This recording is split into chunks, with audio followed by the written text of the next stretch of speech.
We're joined now from Beirut by Osama Hamdan. He's a foreign affairs spokesman for Hamas. Osama Hamdan, Israel has demonstrated that it is prepared to go on killing Gaza's women and children, civilians generally. Why are you encouraging them by still continuing to fire your ineffective rockets into their territory?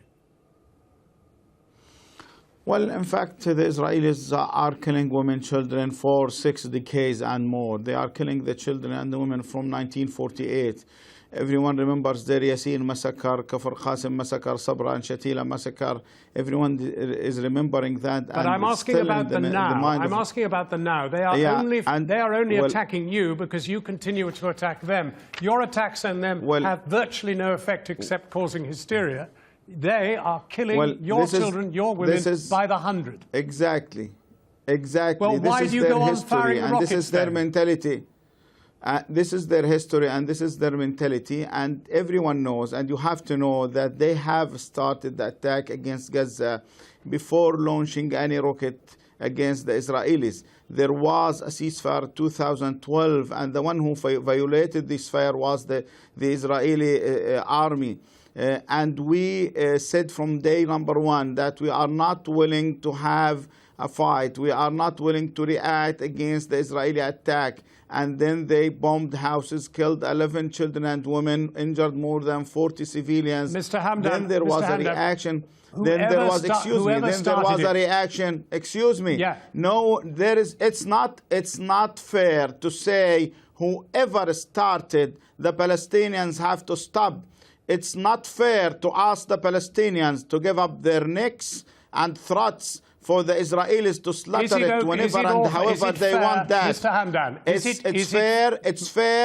it's fair to make pressure on Israel as an occupation to stop their attack against the civilians. Is it fair to put your women, children, men in the line of fire of the Israelis simply because you will not stop firing your rockets? They are pointless. They're achieving nothing. We did not put the children and the women in the line of fire. In fact, the Israelis are killing the women and children because their soldiers are dying in the field.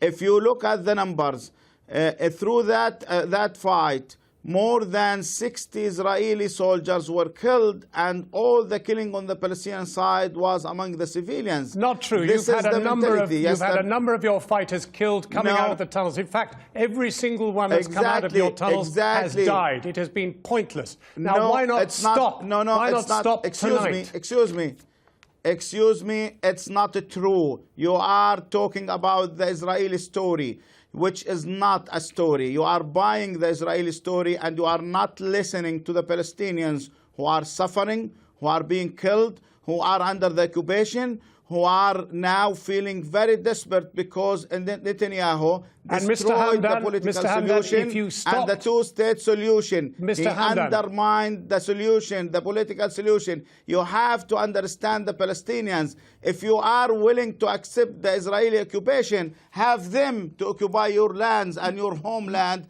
and welcome them there. Mr. Hamdan, the world is sympathetic to the Palestinians' condition in Gaza, but you appear not to be. The world wants to save the women and children in Gaza. It appears you do not want to. If you stopped firing your rockets tonight, you would embarrass Israel into stopping fighting you. This is totally false. We have agreed on a humanitarian ceasefire for several times, and the one who violated the ceasefire was the Israelis every time they violated the ceasefire. And in 2012, there was a ceasefire. The one who violated that was the Israelis, using a story of the 3 settlers, which everyone knows for true that they were killed in a crime attack. Mr. Hamdan, we have to restrict ourselves to what's going on now. Excuse me, you have to understand the facts, not to buy the false story of the Israelis who are occupying the Palestinian land. Okay, well, here's a fact from the United Nations, Mr. Hamdan. Here is a fact from the United Nations. This is a fact from the United Nations. You have put rockets and weapons in 3 of their schools. They admit that. Why? Why are you putting rockets and things in schools, in hospitals? That's why they get hit.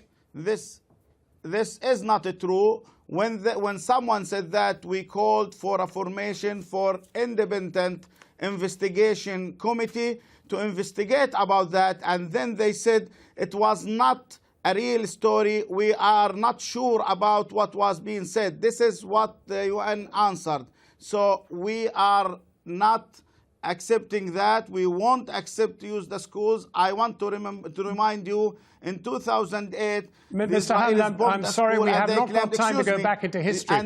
What the people of Gaza are pleading for is a ceasefire. You don't want to hear the history of the criminals, and you want the Palestinians to accept the crime killing their own people. Osama Hamdan, today, I'm afraid Ban Ki-moon said, today Ban Ki-moon said that there is no excuse for bombing the school in Jabalia. That was said by Ban Ki-moon today after the Israelis bombed the school. Osama Hamdan, thank you very much indeed for joining us from Beirut. That is Hamas's Foreign Affairs spokesman.